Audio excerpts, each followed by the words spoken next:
Hello बच्चों, आज हम लोग पृथ्वी और हमारा जीवन कक्षा 6 का पाठ 11 पढ़ेंगे। हमारा प्रदेश उत्तर प्रदेश। आज ये लास्ट पाठ है आपका 6 का। तो आप जैसे कि हमने अभी भारत देश के बारे में अपने सब जाना, उसी तरह आज हम इस चैप्टर में उत्तर प्रदेश के बारे में जानेंगे। लेकिन उससे पहले मैं आपसे कुछ बात करना चाहती थी कि आपके मुझे कमेंट्स आए हैं कि आप एक्सरसाइज करवा दीजिए मैम, प्रश्न उत्तर करवा दीजिए। तो ये भी मैं कराऊंगी। 6, 7, 8 का सामाजिक विषय इतिहास है, पृथ्वी हमारा जीवन और नागरिकता, सभी चैप्टर पहले मैं समझा दे रही हूँ। और समझाने के बाद ये जो क्विज तैयार किया, अगर आपको क्विज करते नहीं बन रहा, डिस्क्रिप्शन बॉक्स से आप उसका लिंक नहीं ले पा रहे हैं, तो आप प्लीज़ मुझे कमेंट्स करके बताइए। मैं एक इससे रिलेटेड वीडियो अपलोड कर दूंगी कि कैसे आपको क्विज देना है। इसी चैप्टर से मैंने छोटे छोटे प्रश्न बनाए हुए हैं, उससे आप ऑनलाइन टेस्ट करना सीख जाएंगे। और अब के समय पर ये बहुत ज़रूरी है, क्योंकि हर चीज़ ऑनलाइन हो रही है। आपकी हर चीज़ पढ़ाई अब ऑनलाइन होने लगी है, तो आपकी जो परीक्षाएं भी आगे चल करके होंगी वो ऑनलाइन टेस्ट ही होंगे। तो वो सीखने के लिए उसमें आपको डरने की ज़रूरत नहीं है। अगर आपसे नहीं बन पा रहा, डिस्क्रिप्शन बॉक्स नहीं खुल रहा, तो बताइए, मैं उसको बताऊँगी कि कैसे करना है और किस तरह से क्रोम में जा करके आपको उसमें सिर्फ नाम अपना लिखना है, रजिस्टर करके 10 क्वेश्चन है उनको करना है। उससे आपकी प्रैक्टिस हो जाएगी। और चैप्टर को अगर आप 1-2 बार भी मेरा वीडियो सुन लीजिए, तो आप जो एक्सरसाइज वाले प्रश्न उत्तर हैं वो पूरे अपने से ही कर लेंगे। और मैं 1-2 वीडियो ऐसे भी अपलोड कर दूंगी जिससे कि आपको प्रश्न उत्तर ढूंढना भी सिखा देंगे कि कैसे आप डिपेंड नहीं रहेंगे कि आपने पाठ पढ़ लिया, प्रश्न उत्तर कौन बताए। आप खुद ही अपने प्रश्न उत्तर ढूंढ लेंगे। तो इस सब आप मुझे कमेंट्स करके बताइए, तो कि आपको अगर वो टेस्ट देने में दिक्कत है तो मैं उसका वीडियो अपलोड कर दूंगी। और अब हम आते हैं अपने चैप्टर की ओर। हमारा प्रदेश उत्तर प्रदेश। तो अपने देश भारत में आप जानते हैं कि अब ये चेंज कर लीजिएगा, किताब में आपके लिखा है 29 राज्य 7 केंद्र शासित प्रदेश, तो अब 28 राज्य और 9 केंद्र शासित प्रदेश हैं। ये आपको हमने बताया ही था चैप्टर में। तो हमारा प्रदेश उत्तर प्रदेश जो है वो भारत के उत्तर मध्य में स्थित एक सीमावर्ती राज्य है। ठीक है, उत्तर में है, भारत के उत्तर दिशा में ही हमारा उत्तर प्रदेश, इसका नाम ही उत्तर प्रदेश इसीलिए पड़ा है। तो और इसके उत्तर में भारत का पड़ोसी देश नेपाल, मतलब उत्तर प्रदेश के उत्तर तरफ एक देश की सीमा भी छूती है, कौन सी? नेपाल देश की। तो हमारा जो ये उत्तर प्रदेश है, ये पूरब से पश्चिम इसकी लंबाई 650 किलोमीटर तथा उत्तर से दक्षिण चौड़ाई जो है इसकी 240 किलोमीटर। आपको नक्शे में दिखाई दे रहा होगा, ये हमारे उत्तर प्रदेश का नक्शा ये ऐसा है ना। इसका क्षेत्रफल जो है वो 2,40,928 वर्ग किलोमीटर है, जो संपूर्ण भारत के क्षेत्रफल का 7.33% है। और ये आप देखिए, हर जिले आपको इससे उत्तर प्रदेश के आप शुरू से देखिए, सहारनपुर से शुरू हो रहा है। कहाँ पर क्या? हमारा इलाहाबाद जाकर के दक्षिणी तरफ है, देखिए इधर। तो इस नक्शे को आपको बहुत ध्यान से देखना है, किस जिले के बाद कौन सा जिला आता है, कहाँ पर कैसा है। तो आपको जैसे कि भारत का मैप आपको याद करना जरूरी है, उसी तरह हम जिस प्रदेश में रहते हैं उस प्रदेश के बारे में भी हमको जानना जरूरी है। इस नक्शे को आप कॉपी में भी बनाएंगे और ध्यान से देखेंगे कि कौन सा कहाँ है। इसका मैं एक वीडियो भी मेरा इसमें गेम की तरह कैसे आपको स्टेट याद करना है, इसका गेम का भी एक लिंक दे दूंगी कि कैसे आप लूडो की तरह बना करके इसको और सब जिले और सब राज्य देश याद कर सकते हैं। ठीक है, तो आगे देखते हैं हम कि जो उत्तर प्रदेश के राजनीतिक मानचित्र को आप देख ही रहे हैं, इसके उत्तर में नेपाल देश है तथा उत्तराखंड एवं हिमाचल प्रदेश स्थित है। इसी प्रकार पूरब में इसके क्या है, देखिए बिहार और झारखंड है। दक्षिण में छत्तीसगढ़ एवं मध्य प्रदेश है ना, इसके नीचे तरफ। और पश्चिम में हरियाणा और राजस्थान। मतलब हमको चारों दिशा में पता होना चाहिए कि अगर हम पूरब की ओर जाएंगे तो हमको कौन से राज्य मिलेंगे, पश्चिम की ओर जाएंगे तो कौन से राज्य मिलेंगे, है ना, और दक्षिण की ओर जाएंगे तो कौन से मिलेंगे। इस तरह से उत्तर प्रदेश में वर्तमान में 75 जनपद हैं और 18 मंडल हैं। इनका विवरण निम्नलिखित कमिश्नरी या मंडल जनपद एवं प्रदेश के मध्य की प्रशासनिक इकाई है। और इसका प्रमुख जो होता है वो मंडलायुक्त होता है, कमिश्नरी, है ना। अब आपको ये देखिए पूरा एक मैं वीडियो और अपलोड की हुई हूँ जिससे कि आप कैसे महाद्वीप तक पहुंचते हैं, कैसे एक व्यक्ति से महाद्वीप तक पहुंचते हैं और महाद्वीप से व्यक्ति तक पूरा पृथ्वी का, उसका भी लिंक मैं डिस्क्रिप्शन बॉक्स में दे दूंगी, उससे आपको बहुत आसानी हो जाएगी समझने में।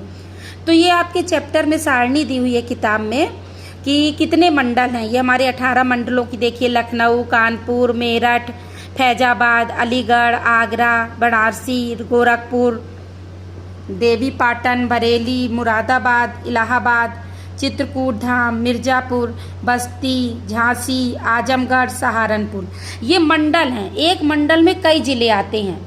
आपको पता होना चाहिए कि महाद्वीप के अंदर कई देश आते हैं। एक महाद्वीप जैसे पृथ्वी बटी, तो महाद्वीप के अंदर देश आते हैं। देश के अंदर क्या आता है, एक देश के अंदर क्या बना हुआ है, राज्य, है ना। जैसे हमारे भारत देश के अंदर राज्य, तो महाद्वीप जो बना हुआ है देशों से मिलकर, देश बना हुआ है राज्यों से मिलकर, राज्य बना हुआ है मंडल से मिलकर। जैसे ये हमारा उत्तर प्रदेश अगर राज्य है तो वो किससे बना, ये 18 मंडल से मिलकर। पहले उसको 18 मंडल में, और 18 मंडल किससे बना हुआ, जिलों से मिलकर। ये देखिए हर मंडल में 4-5 जिले जुड़े हुए हैं, जिलों से जुड़ कर के मंडल बना है ना। और जिले कैसे बने हुए हैं, तहसीलों से जुड़कर। तहसील कैसे बनी है, ब्लॉक से जुड़कर। अब ब्लॉक कैसे बने हुए हैं, संकुल से जुड़कर। संकुल कैसे बने हुए हैं, गांव से जुड़कर। गांव कैसे बने हुए हैं, मोहल्लों से जुड़कर, मजरे से जुड़कर। और मजरे कैसे बने हुए हैं, है ना, कुटुंब एरिया, व्यक्तियों के परिवारों से, कुटुंब से जुड़कर।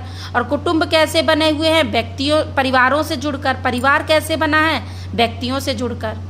तो इस तरह से आपको पूरा समझ में आएगा कि 2 या 2 से अधिक व्यक्ति अगर जुड़ जाते हैं तो वो परिवार बन जाता है। 2 या 2 से अधिक परिवार जुड़ जाते हैं तो कुटुंब बन जाता है। अब कई कुटुंब अगर जुड़ गए तो मजरा बन जाता है। इस तरह से प्रक्रिया आगे चलती रहती है। इसका पूरा वीडियो अपलोड है, मैं लिंक में डाल दूंगी। अब हम आते हैं कि उत्तर प्रदेश के प्राकृतिक विभाग, मतलब जिस तरह से हमने भारत देश को 5 भागों में बांटा था ना, पर्वतीय क्षेत्र, मैदानी क्षेत्र, तटीय क्षेत्र, पठारी क्षेत्र, उसी तरह से उत्तर प्रदेश की एक सी जमीन नहीं है हमारे उत्तर प्रदेश की। जो ऊपर का भाग है, आपको देखो प्राकृतिक नक्शे में भी दिखाया जा रहा है, जो ऊपर का भाग है वो क्या है, तराई का, भाबर एवं तराई का क्षेत्र है। पहाड़ से नीचे जब आते हैं तो पूरी नदियां जो बह कर के आती हैं, मलबा लाती हैं, हमने बताया था, वो क्या हो जाता है, तराई का क्षेत्र, भाबर। वहाँ पर सब मलबा जमा हो जाता है, दलदली होती है वहाँ की ज़मीन। तो ऊपरी क्षेत्र ये जो दिखाई दे रहा है, ये आपका क्या है, उत्तर प्रदेश का तराई का क्षेत्र। इसके नीचे जब हम उतरते हैं जहाँ गंगा यमुना नदी, तो मैदानी क्षेत्र है, ये समतल है। और तीसरा है दक्षिण का पठारी, पीछे का क्षेत्र जो है वो पठारी क्षेत्र है, नीचे का, दक्षिण तरफ नीचे को। तो इस तरह से हमारे जो उत्तर प्रदेश का भाग है इसको भी 3 भागों में बांटा गया है। ठीक है, ऊपर का भाबर एवं तराई, बीच में पर्वत मैदानी भाग, और तीसरा नीचे दक्षिण का पठार। तो अब हम थोड़ा थोड़ा सा एक नज़र इस पर डाल लेते हैं कि क्या होता है। तो जो तराई क्षेत्र है आपका, पश्चिम में सहारनपुर से लेकर पूरब में कुशीनगर तक एक पतली पट्टी के रूप में भाबर एवं तराई क्षेत्र तक फैला हुआ है। ये पीला पीला हिस्सा आपको दिख रहा है। पश्चिम में इसकी चौड़ाई लगभग 34 किलोमीटर है, जो पूरब में घटती जाती है। इस क्षेत्र में ऊंची ऊंची घासें पाई जाती हैं और जैव विविधता, मतलब कई तरह की चीज़ें आपको देखने को मिलती हैं। लेकिन अब यहाँ की भूमि में सुधार किया जा रहा है और वनों की कमी आती जा रही है, और वनों को साफ करके क्या बनाया जा रहा है, कृषि योग्य भूमि क्या, ताकि यहाँ के लोग का भी जीवन यापन हो सके। तो यहाँ पर अब धान है, गेहूँ है, गन्ना है, इस सब की आप यहाँ पैदावार होने लगी है। ठीक है, अब दूसरा आता है आपका मैदानी क्षेत्र। तो भाबर एवं तराई क्षेत्र के दक्षिण मैदानी क्षेत्र, नीचे की ओर गंगा यमुना के मैदान का विस्तार है। इसका निर्माण हिमालय एवं दक्षिण के पठारी भाग से लेकर बहकर आने वाली नदियों द्वारा, एक तो 2 तरह से नदियां यहाँ बह कर के आती है मैदानी भाग में। एक ऊपर से बह कर के आती है पहाड़ों से, हिमालय से नदियां, जैसे ये गंगा यमुना, ये सब नदियां हैं ना जो आपकी, ये राप्ती शारदा, ये सब ऊपर से आ रही हैं। और एक नीचे पठारी क्षेत्र से भी नदियां बह करके आ रही हैं। तो ये दोनों नदियां मिल करके ये मैदानी क्षेत्र को, जलोढ़ मिट्टी यहाँ पर आती है, उपजाऊ, जो सबसे उपजाऊ मिट्टी है मैदानी क्षेत्र की मिट्टी, सबसे उपजाऊ है कौन सी मिट्टी, जलोढ़। इस क्षेत्र में बहने वाली नदियों को दो भागों में बांटा गया है। प्रथम जो है वो हिमालय से बहकर आने वाली नदियाँ, जिनमें गंगा, यमुना, रामगंगा, शारदा, गोमती, घाघरा ये सब नदियाँ हैं।